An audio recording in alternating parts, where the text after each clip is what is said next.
여러분 교회 다니면서 정말 많이 듣는 말 중에 하나가 복음이라는 말입니다. 복음. 복음은 구원의 기쁜 소식을 의미합니다. 그래서 복음적이다, 복음을 전한다, 복음을 받아들인다, 복음을 듣는다, 뭐 이런 표현이 넘쳐나는 곳이 교회 아닙니까? 여러분들 그런 얘기 많이 하시고 들으시고 하시잖아요. 그렇죠? 영어로는 good news, 좋은 소식, 기쁜 소식. 하나님 우리에게 전해주신 기쁜 소식. 우리가 어떻게 하면 구원을 받을 수 있을까 알려주는 소식. 또 우리가 그렇게 하면 구원받을 수 있게 되었다라고 하는 좋은 소식. 그거예요. 아, 코로나에서 벗어날 수 없을 것 같아. 아니야. 코로나 이길 수 있대. 이렇게 하면 코로나를 이길 수 있대. 라는 소식을 들으면 얼마나 기쁘겠어요? 마찬가지로 우리가 해결할 수 없이, 죄에 빠져 해결할 수 없이 무너져 있는 우리가 해결할 수 있대. 이길 수 있대. 구원받을 수 있대. 라는 소식을 들었을 때 그것이 기쁜 소식이 되는 거죠. 우리가 주로 읽는 번역 성경, 한글 개역 개정판 성경이라는 걸 우리가 지금 성경 주된 성경으로 여러분 갖고 계신데 이 한글 개역 개정판 성경에 복음이라고 하는 단어가 몇 번 사용되고 있는지 검색을 해봤더니 한글 개역 개정판 번역 성경 기준으로 해서 신약 성경에만 복음이라는 말이 124번 나옵니다. 124번. 이게 또 정확하게 복음이라고 표현하지 않았지만 그와 유사한 개념을 가진 표현들, 예를 들어서 뭐 기쁨의 좋은 소식 뭐 이런 이렇게 풀어서 쓴 표현이라든지 이런 걸 합치면 이제 조금 더 되겠죠. 이거는 적지 않은 숫자입니다.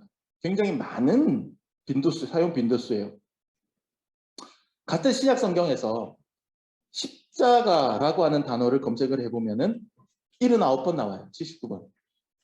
그리고 심지어 성경이라는 말은 53번 나옵니다. 교회라는 말을 검색을 해보면 116번, 116번 나와요. 복음보다 다 적게 나오는 거예요. 근데 복음이라는 말은 124번 나오거든요. 물론 은혜, 믿음, 사랑 이런 거는 이제 비교 불가능할 정도로 많이 나오는 단어들이긴 하고요. 자, 여러분은 이렇게 신약 성경이 이 복음에 대해서 우리에게 강조하고 있는데 여러분이 교회 다니면서 복음, 그렇게 쉽게 듣고 접하는 이 복음이라는 단어에 대해서 얼마나 깊게 생각해 보셨습니까? 얼마나 깊게 생각해 보셨어요? 그냥 그저 익숙한 용어니까 별 생각 없이 받아들이셨습니까? 그랬을 수 있습니다. 아니면 이미 뭐 복음에 대해서는 내가 기본적으로 이해를 하고 있으니까 그렇게 생각하십니까? 역시 그럴 수도 있습니다. 하지만 분명한 것은 복음이라고 하는 것은 그냥 한번 알고 이해하고 끄덕끄덕하고 지나가는 것이어서는 안 된다는 사실이죠. 이 복음은 의외로 매우 간단 명료한 메시지이지만 계속해서 마음에 새기고 또 새겨야 되는 거예요. 우리가 예배 시간에 사도신경을 계속 고백하는 이유도 바로 그겁니다. 그 내용이잖아요. 매주 같은 내용이잖아요.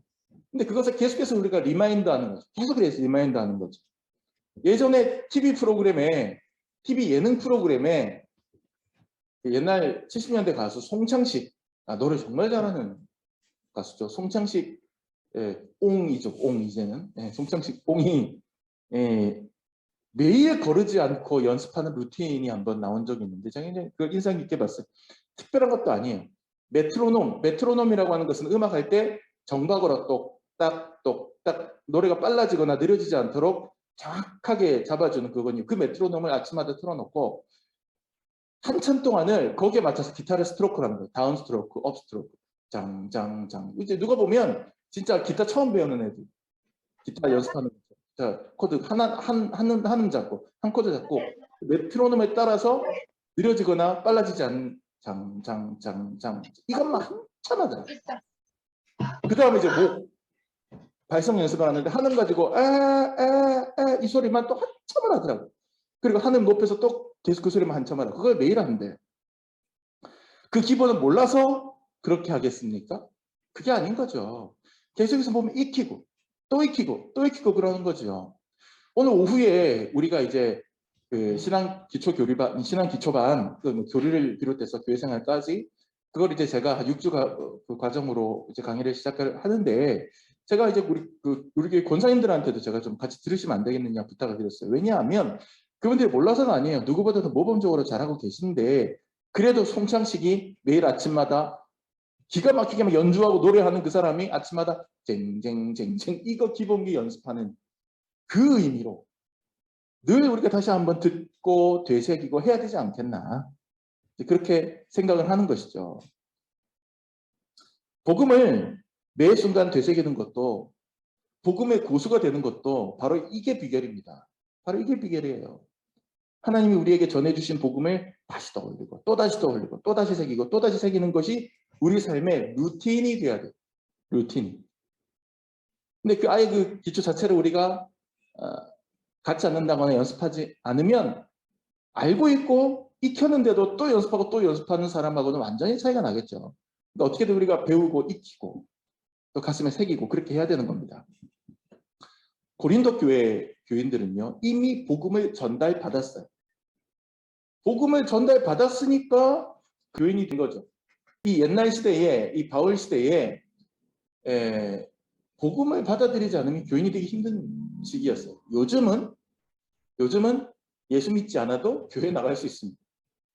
복음을 받아들이지 않아도 교회에 나갈 수 있어요. 아니할 말로 어릴 때 크리스마스 부활절에 공책 한 번 받으려고, 사탕 하나 받으려고 그 교회에 나가고 했단 말이에요. 우리 때는 다.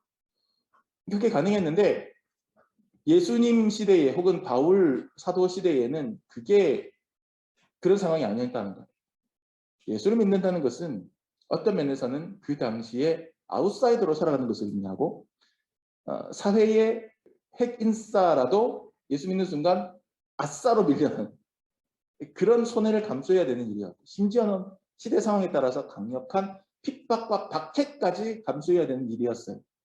그렇기 때문에 그런 상황에서 교회가 성립됐다는 것은, 그런 상황에서 그 교회의 교인이 된다는 것은 복음을 내가 전적으로 받아들였다는 사실, 그걸 의미해요.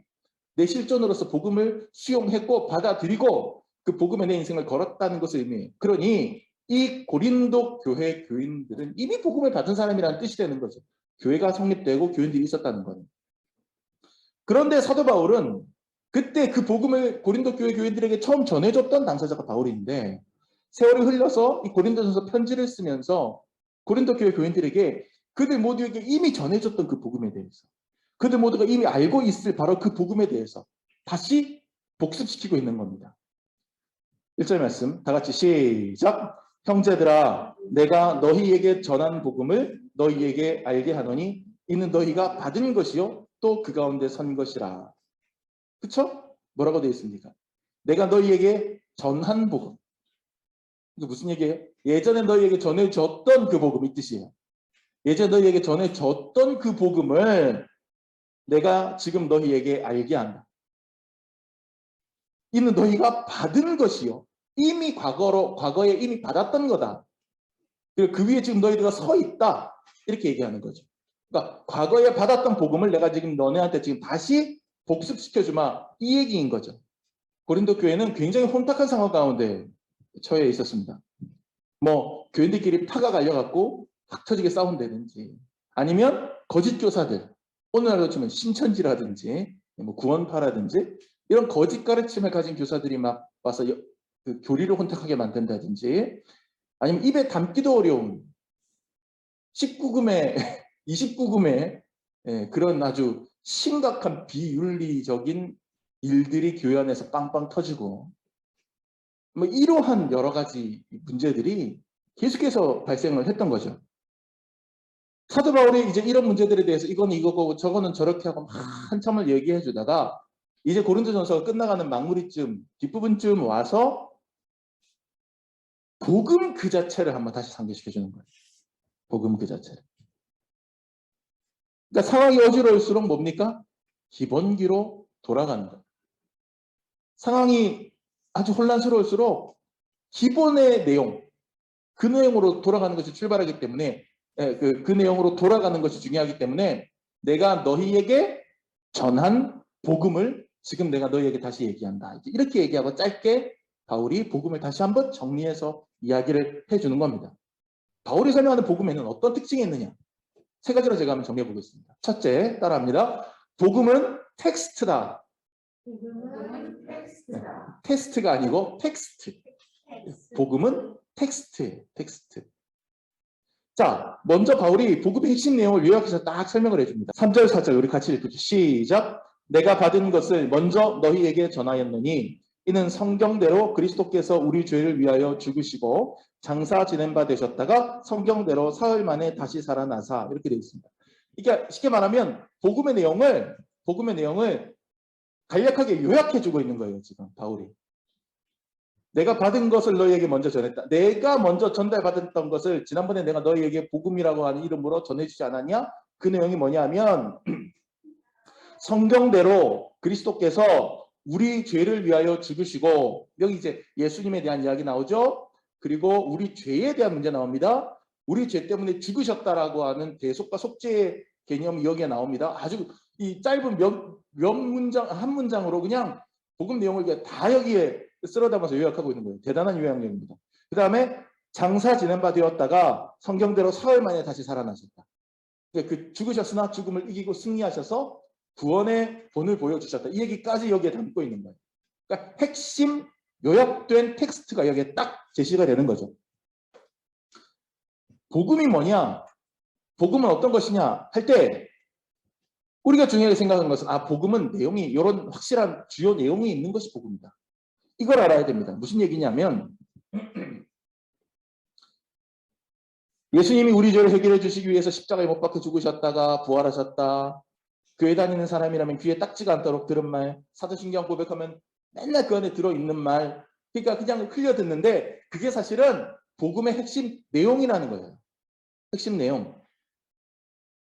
복음은 텍스트가 있습니다. 확실한 텍스트가 거기에 들어가 있는 거예요.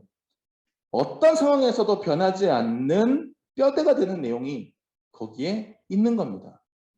사도 바울이 지금 단 두 줄로 일목요연하게 정리해서 복습을 시키는 게 가능할 정도로 명료하고 심플한, 하지만 아주 중요하고 강력한 메시지, 그 텍스트가 복음이에요. 이게 기독교의 복음이에요. 이거는요, 전도자들이 아프리카에 가서 전도할 때도, 동남아시아에 가서 전도할 때도, 유럽에 가서 전도할 때도 변하지 않는 거예요. 이것은 어린이들에게 전할 때도, 8, 90대 노인들에게 전할 때도, 청년들에게 전할 때도, 장년들에게 전할 때도 변하지 않는 내용입니다. 상황에 따라서 이렇게 변하고 상황에 따라서 저렇게 변하는 게 아니란 얘기예요. 만약에 여러분이 지금 너무너무 치킨이 먹고 싶어요. 설교 시간에 저렇게 갑자기 눈이 초롱초롱해지는 건 기적에 가까워. 갑자기 눈이 막 번쩍번쩍. 예를 들자면 만약에 여러분이 지금 너무너무 지금 치킨이 먹고 싶어요. 그런데 가 갑자기 내가 오늘 치킨 쏠게요. 예를 들자면이에요. 목사님이 나한테 은근히 강요했다. 뭐 이런 얘기가 그거 아니에요. 예를 들자면 내가 오늘 치킨 쏠게요. 했다고 쳐요. 그러면 지금 너무너무 치킨이 먹고 싶은 사람에게는 그 소식이 기쁜 소식이 될 거예요. 맞죠? 기쁜 소식이 될 거예요. 그래서 실제로 치킨을 샀어요. 잔뜩 샀어요. 맛있는 치킨을. 그래서 다 배 터지게 먹었어요. 더 이상은 입에 쑤셔 넣을 수 없을 만큼 아주 지겹도록 먹었어요. 근데 먹다 보니 콜라를 빠뜨렸네. 콜라가 너무 먹고 싶어요. 이제는. 지금 이 상황에서 시원한 콜라 안에 갖고 있으면 좋겠다. 바로 이때 씨가 딱 나서서 제가 지금 또 치킨 쏠게요. 이렇게 얘기했어요. 그럼 이거는 기쁜 소식인가요? 아니죠. 이거는 물론 주민이한테는 한 몇 번 해도 기쁜 소식이 될 수 있겠지만 치킨 먹고 그냥 막 니글니글하고 막 힘든 상황에서 잔뜩 먹었는데 바로 그 상황에서 내가 또 치킨 쏠게요. 지금 먹은 것만큼 또 쏠게요. 그러면 그거는 아까만큼 기쁜 소식은 안 되겠죠. 그 상황에서는 이제 다른 사람이 내가 콜라 쏠게요. 그러면 그거는 이제 기쁜 소식이 될 수 있어요. 이제 무슨 말씀을 제가 드리는 거냐면 세상의 기쁜 소식이라고 하는 것은 내 상황에 따라서, 내 형편에 따라서, 내가 처해 있는 컨텍스트에 따라서 그 내용이 달라집니다. 그 내용이 달라져요. 내가 돈은 많은데 건강이 없으면 돈 줄게 하는 건 복음이 아니에요, 그 사람은. 내가 돈도 많고 건강한데 옆구리가 허전한 사람, 그 사람한테 진짜 기쁜 소식은 집신 짝 하나를 찾아서 주는 거잖아요. 그게 기쁜 소식이잖아요. 내 형편, 내가 처해 있는 컨텍스트에 따라, 상황에 따라 텍스트가 달라지는 게 세상의 기쁜 소식이에요. 다시 말해서 세상의 기쁜 소식은 그 안에 결코 변하지 않는 불변의 내용물, 즉 불변의 텍스트가 존재하지 않아요. 내 상황에 따라서 이렇게도 바뀌고 저렇게도 바뀌는 거예요. 그냥 우리 마음을 기쁘게 해줄 만한 어떤 것, 그렇게 기쁘게 흡족해지는 여러 상황들이 있을 뿐이에요. 하지만 우리가 믿고 따르는 기독교의 복음은 달라요. 우리를 구원에 이르게 하는 하나님의 복음은 그렇지 않아요. 언제나 정확하게 두세 줄로 요약 가능한 텍스트가 있는 게 복음입니다. 분명한 내용이에요. 정확한 텍스트예요. 우리가 죄에 빠졌고 멸망에 이를 수밖에 없는데 이것은 예외가 없어요. 치킨은 먹고 배부르면 금방 그 욕구가 해결되고 그 다음에는 다음 날에는 김치찌개가 먹고 싶을 수가 있지만 이 죄의 문제는 그렇잖아요. 언제나 우리가 거기에 연결되어 있어요. 다 있어요. 그리고 우리의 존재에 대한 이야기예요. 하나님의 아들 예수님께서 오셔서 우리의 죄를 대신 지고 십자가에 못 박히셨고 다시 살아나셨다. 그를 믿는 자는 영생을 얻는다. 이것이 복음이에요. 이것은 우리가 치킨을 먹었거나 콜라를 먹었거나 김치찌개를 먹었거나 아시아에 살거나 아프리카에 살거나 동남아에 살거나 나이가 적거나 많거나 변하지 않는 불변의 내용물이에요. 그러니까 이 복음이라고 하는 것은 분명한 변하지 않는 텍스트가 내용물로 딱 들어가서 자리 잡고 있는 거죠. 우리의 필요와 상황에 따라서 이렇게도 바뀌고 저렇게도 바뀌는 게 아니란 말이에요. 물론 그 복음에 옷을 입히는 것은 우리의 상황에 따라서 다르게 옷을 입힐 수가 있어요. 제가 우리 지민이한테 복음을 전할 때 지금 제가 여러분에게 얘기하는 것처럼 텍스트, 컨텍스트 이렇게 해가면서 전하겠습니까? 아니잖아요. 아이의 용어로, 아이의 모습으로 전할 거고. 그렇죠? 대학원생들 앞에서 만약 한다면 조금 더 어려운 말로 제가 설명해도 될 거고. 그렇게 옷은 바꿔 입힐 수 있지만 그 안에 들어가는 내용은 변하지 않는다는 거예요. 이게 왜 중요하냐면 때로는 내용물이 없거나 내용물이 틀린 것을 갖고 우리를 단순히 기쁘게 하고서는 이게 복음이다라고 우리를 착각하게 만드는 그런 경우들이 왕왕 있기 때문이에요. 복음이 아닌데 내용물을 들여다보면 복음의 내용물이 아닌데 내용물을 들여다보면 진짜 그 불변의 그 복음의 내용물이 아닌데 단순히 우리를 기쁘게 만들어요. 그러니까 복음인 줄 알아요. 기쁜 소식이 복음이라며. 근데 그것은 내가 치킨을 먹고 배부른 것과 같죠. 그것은 내가 콜라를 먹고 시원함을 느끼는 것과 같은 기쁨입니다. 근데 그걸 자꾸 우리가 착각할 수가 있다는 얘기예요. 우리는 교회 사람들이 좋아서 교회에 나올 수 있어요. 내가 아무개를 좋아하는데 그 아무개가 오늘 교회에 나왔다? 그럼 나한테는 참 기쁜 소식이에요. 그래서 교회에 나오면 즐거워요. 그게 나쁜 건 아니에요. 그렇게 해서 우리가 복음으로 접근해 갈 수 있는 좋은 계기는 되죠. 하지만 그것 자체가 복음이라고 부를 수 있는 것은 아니에요. 어떤 설교자가 설교 시간 내내 청중의 배꼽을 들었다 놨다 해요. 코미디언 뺨치는 화술로 사람들을 웃겼다고 한다고 가정해 보세요. 하지만 그 내용 중에 십자가가 없고 죄의 문제도 없고 부활의 메시지도 없다. 그렇게 생각해 보세요. 1시간 설교하는 동안에 그런 내용이 있다손 하더라도 아주 약하게 한 3, 4분 언급하고 지나가고 나머지 55분은 다 청중들의 귀를 즐겁게 하고 웃기게 하고 재밌게 하고 이런 걸로만 시간을 다 쏟아붓는다고 생각해 보세요. 분명 그 메시지를 듣는 청중의 귀는 달콤하고 기쁘겠지만 그들은 사실 복음을 들은 건 아닙니다. 근데 그런 형태의 교회와 설교가 너무 많아요. 한국 교회야. 특별히 저는 좀 말하기 어렵지만 한국 교회의 부흥회 문화에 대해서 저는 굉장히 회의적인 생각을 갖고 있긴 해요. 바로 그런 오류에 빠질 수 있는 굉장히 그런 위험성을 많이 갖고 있거든요. 이 얘기는 하려고 했던 얘기가 아니니까 넘어가고. 자, 복음은 빠진 채 단순히 내 마음을 기쁘게 한다고 해서 그것이 굿뉴스 기쁜 소식이 되는 건 아닙니다. 치킨 원할 때 치킨 주겠다고 하고 콜라 원할 때 콜라 주겠다고 하는 것은 복음이 아니에요. 유사 복음일 뿐입니다. 복음에는 예수의 십자가가 있어야 되고 예수의 부활이 있어야 됩니다. 죄가 있어야 되고 용서에 대한 메시지가 있어야 됩니다. 구원에 대한 메시지가 있어야 됩니다. 그 명료하고 분명한 메시지가 텍스트로 변하지 않는 내용물로 분명히 있어야 복음입니다. 신앙생활하면서 복음보다 복음 아닌 것들에 더 기쁨을 느끼고 있지 않습니까? 혹시 우리 신앙생활하면서? 우리가 진짜 기뻐해야 될 복음의 원래 텍스트, 그 내용물에 집중해야 진정한 복음의 사람임을 여러분 기억하시기 바랍니다.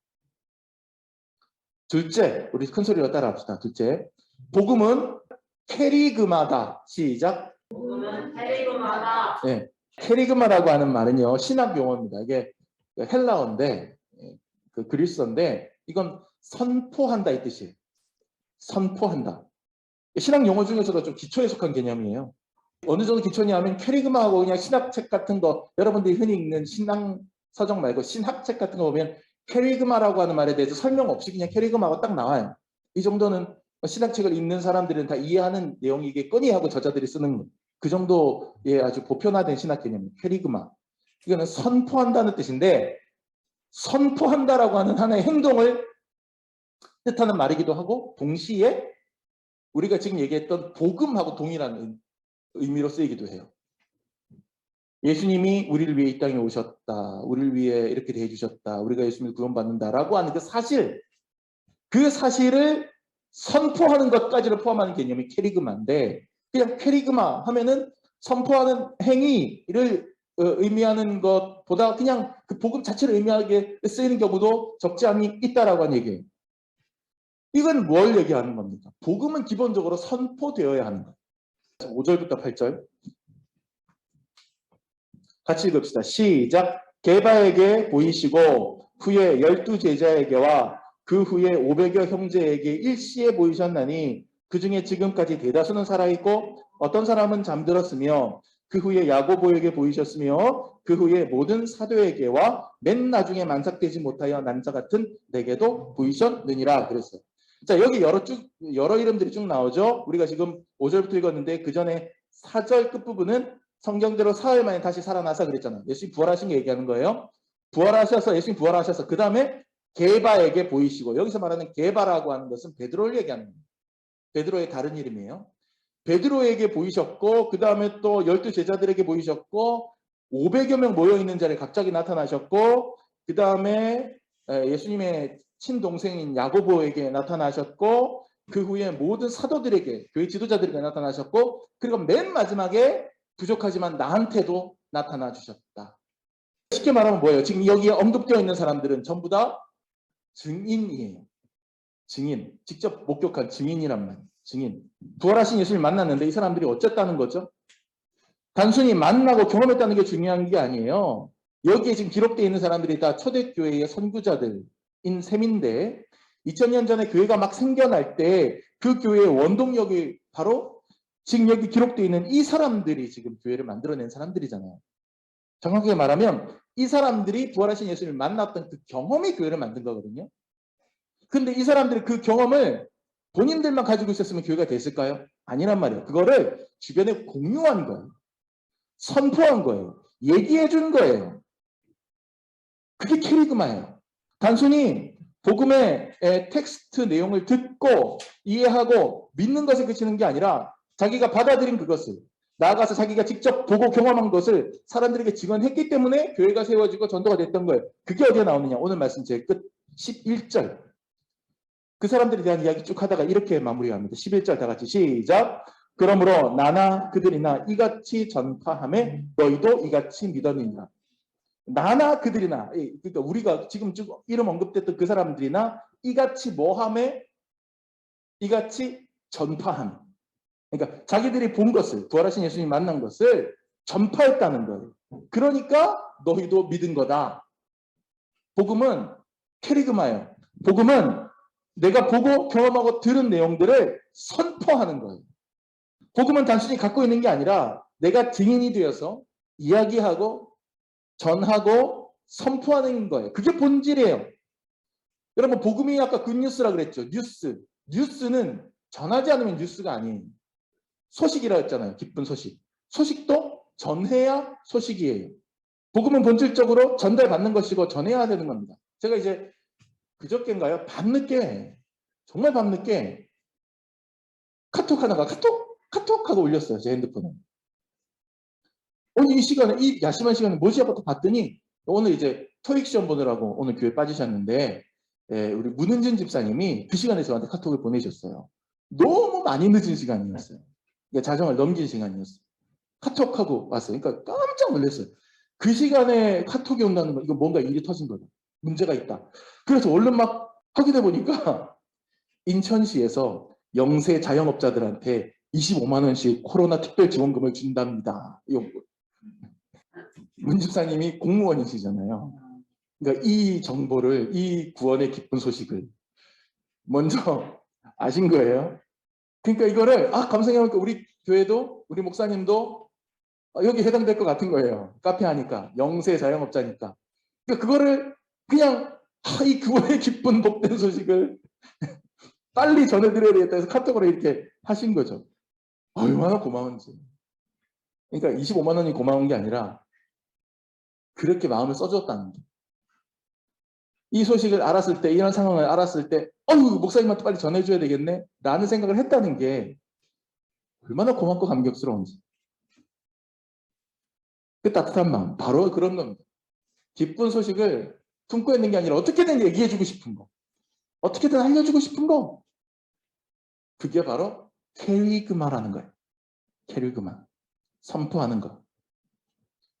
그래서 캐리그마, 아까 제가 얘기한 것처럼 선포하는 행위를 얘기하기도 하지만 그냥 캐리그마 하면 그 복음 자체의 내용을 얘기하기도 하는 거죠. 왜냐하면 복음은 기본적으로 전하는 것이고 그것은 불가분의 관계고 그냥 붙어있기 때문에 그렇게 하는 거죠. 여러분, 복음을 얼마나 전파하면서 선포하면서 살아가십니까? 복음은 단순히 전달받은 것에 만족하고 살아간다면 그거는 그냥 빚진 채로 살아가는 거예요. 누군가가 나에게 전달해줬잖아요. 그냥 그걸 내가 빚진 채로 살아가는 거예요. 갚아야죠. 나도 전해야죠. 복음을. 캐리그마의 사람이 되어야 되죠. 그래야 진정 복음을 받고 누리는 게 되는 겁니다.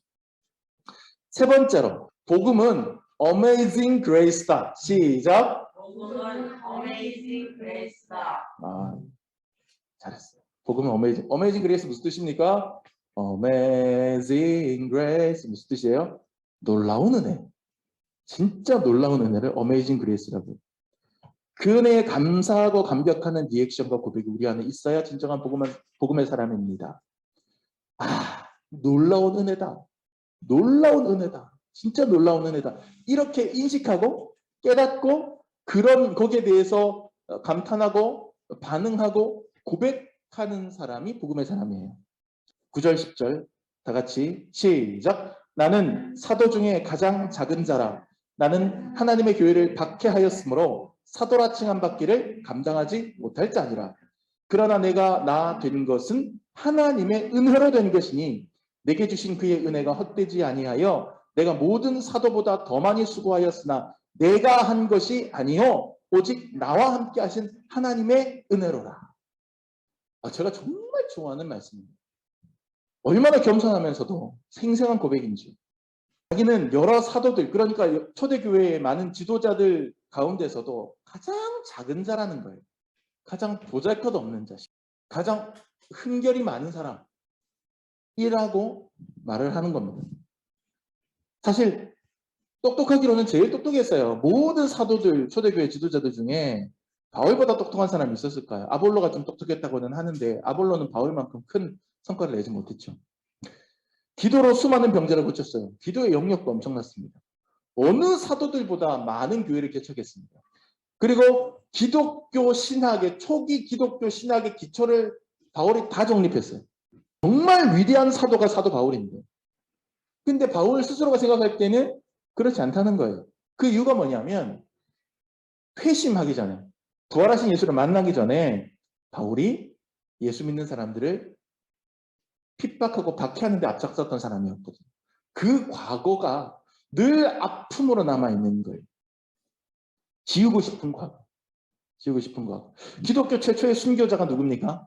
스데반이라는 사람입니다. 사도행전 7장에 나오는 스데반이 기독교 최초의 순교자예요. 그 스데반이 최초로 순교할 때 돌로 쳐 죽였는데 사람들이 예수 믿는다는 이유로 스데반을 돌로 쳐 죽인 다음에 그 스데반의 피 묻은 옷을 딱 가져다가 누구 발 앞에 딱 내려놓습니다. 우리가 이렇게 했습니다. 보고하듯이. 그때 뒷짐지고 그 옷을 딱 받아 챙긴 사람이 누구였느냐? 바울이었어요. 바울이 그런 사람이었어요. 그랬던 과거가 있는 사람이 바울이에요. 그랬는데 그런 바울이 부활하신 예수님을 만난 다음에 회개하고 변해서 열심히 일을 했는데 그토록 많은 업적을 이루어냈는데 다른 사도들보다 조금 더 일을 많이 했는데 그거 다 내가 잘나서 그런 게 아니야. 나는 자격이 없는 사람인데 하나님이 나를 이렇게 만들어 주시지 않았다면 나는 옛날에 그때 그 삶에 머물러 있었을 것이다.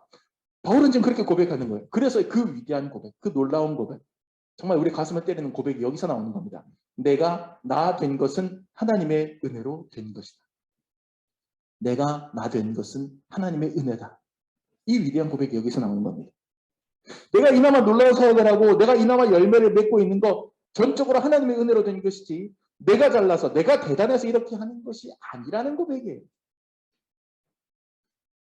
복음은 우리로 하여금 이런 결론에 이르도록 이끌어갑니다.